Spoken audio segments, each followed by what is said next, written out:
Welcome everyone to this week's video. Today we are on Fish Friday number 176 and we have a good one for you today.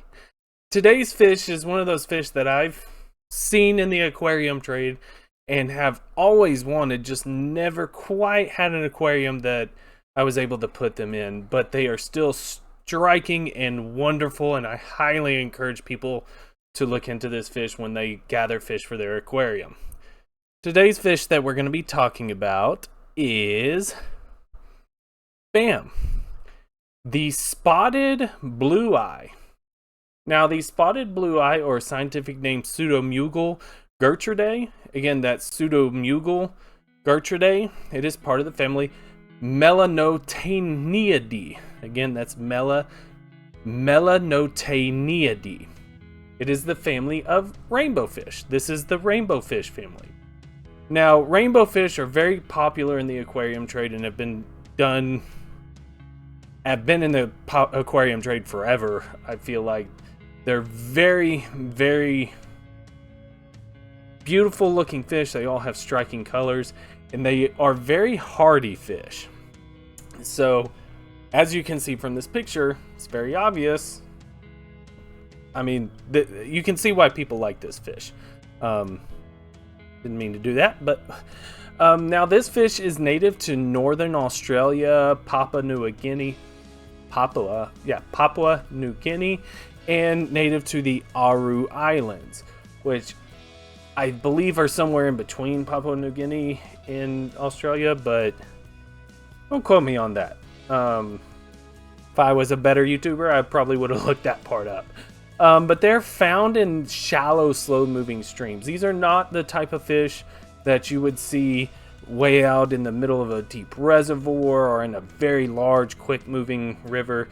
These are very much your slack water streams, your very slow-moving backwaters, things like that. And they're often found shallower than 60 centimeters, which is about 2 feet in depth. So these fish really like it shallow. And on top of that, they really like dense vegetation as well. And that provides, hiding spots for them. They eat off the plants and things like that. Now, if you can't tell from this picture, it is a small fish, about 3 to 4 centimeters, the entirety of the fish, which is about 1 inch to 1.5 inches long. And they have this streamlined, slender body. But they obviously have all these spots that are displayed along their body and their fins. Sometimes you'll get them physically on the body, but they are extremely prevalent on the fins. And those spots are typically on this silver or olive color background, even on the fins. Sometimes, the fins will be a little more clear, but this is more like an olive color, I think. And those spots actually help them with their camouflage. Now, of course, they still have these striking colors, as you can see here. These yellow tip fins here, yellow tip fins here. This one actually has yellow tips on the dorsal, and the threads of their, oh my goodness, I can't believe, pelvic fins, sorry. And that seems to be pretty indicative, these yellow threads on the pelvic fins. But if you get one out of breeding, or you get a female, you'll find one with a little less coloration. Like, I'm not sure if this is just out of breeding or if this is a female. I believe it's a female because of the extreme muted of the colors, but you can still see some coloration here, and it looks like there was coloration here. And then, of course, you got this yellow stop.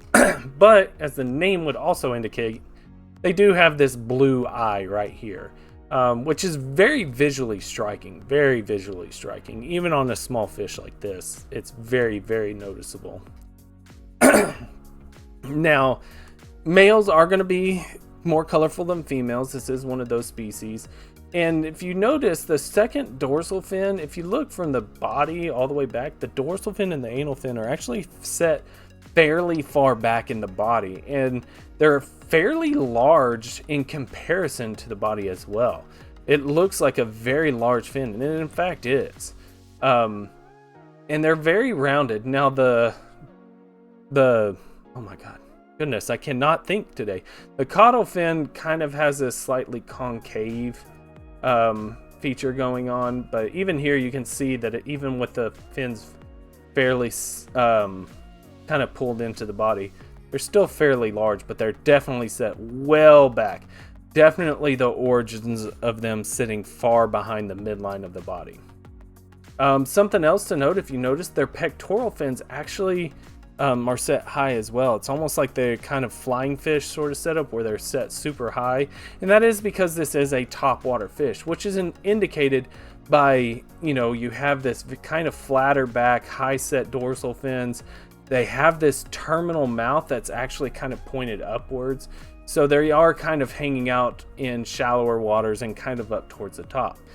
And that is because of they are an omnivorous species, and I believe these fish eat a lot of insects that are landing on the water, and that's where they get most of their food source. Now, they will eat on algae and other things, but I do believe they are primarily insectivorous and eating other stuff as it becomes available.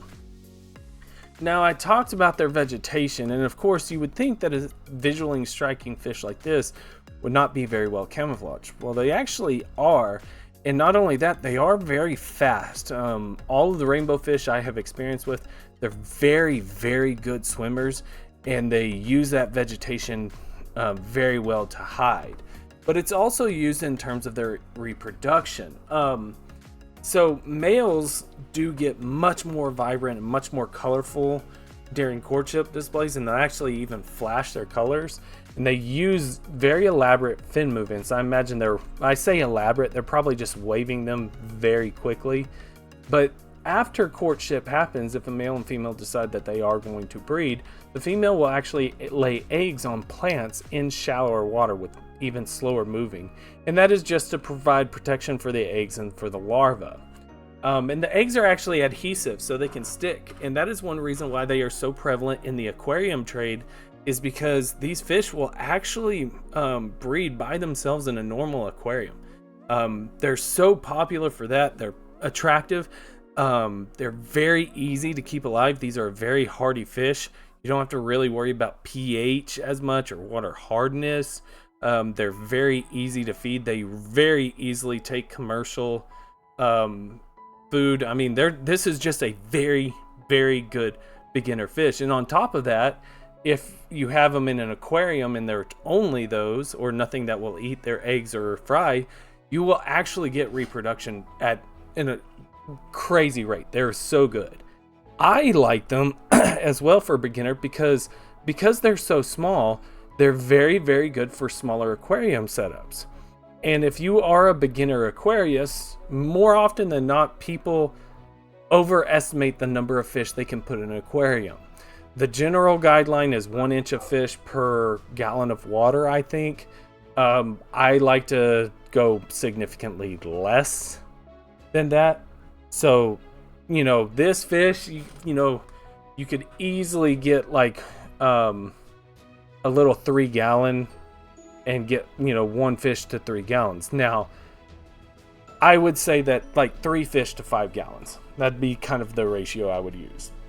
But they are a schooling fish, so you definitely need more than 1. I would never put less than 3 in an aquarium, but I think they really shine in a very, very large aquarium as part of a community tank as a sort of schooling fish. So you have like 20 or so. And you can buy them for probably about $5. I know that seems like a lot, but as easy as these things are to keep alive, you get a very good return on them. But if you do have like a smaller aquarium, you can get 3 to 5 and you relatively keep them alive with very minimal effort. Excuse me. But now for the interesting fact we're going to end the video on. This fish was actually described by Max Carl Wilhelm Weber in 1911. And when you say described in a scientific context, that means that a scientist looked at all the characteristics and ecological things, where this fish was found and things like that, and basically writes a very in-depth scientific paper saying, I saw this, it has this characteristic, completely, describing it completely, and even in talking like lateral line scales. So like, counting the amount of scales along the lateral line, measurements of the eye and things like that. It's a very in-depth thing. So it was described in 1911, obviously well over a century ago. And Carl Wilhelm Weber was a German-Dutch zoologist that actually named this fish after a fellow German zoologist's wife, Hugo Merton, whose name was Gertrude. And apparently, I couldn't find too much on them, but apparently they were very close colleagues, and Weber actually very much loved Merton's work. They were very close friends. From what I saw, I could be completely wrong. If I'm getting this story wrong, please let me know. But in honor of Merton, he named it after his wife, Gertrude. And that's actually happens fairly common. Scientific names of species very, very often are in honor of someone like a Clark Hubbs, Linnaeus, and things like that. There's obviously significantly more names out there, but it's named after, there's a lot of them named after. It traditionally used to be that scientific names were very descriptive, and they still are for many species out there. The best one I can give is a species of plant. I believe it's called, I can't remember, but the scientific name is Retibita calimniflora, which, even if you don't know Latin, you can guess that that the calimnifera, it has this column-like cone in the middle, a column flower, which is where it got its name. So it's really, instead of going with a descriptive name, going for the name of someone else really is almost an honor that will last forever, because scientists keep track of all the scientific names that a species has ever gone through. So there will always be a record for Hugo Merton's wife in the ichthyological world, which is just still to this day blows my mind. But thank you guys so much again. I really appreciate it. Hope to see you again. If I don't, please be safe. Have a great day. Please leave a like, comment, and subscribe. If you do, I'd really appreciate it. Hope to see you again. If you'd like to support the channel, please click the link down below. It is by no means expected, but very much appreciated. Please send me in those requests. We haven't had a request in a while, and I'd love to do one. But regardless, take care of yourselves. Take care of your loved ones. Hope you had a happy Thanksgiving, and peace.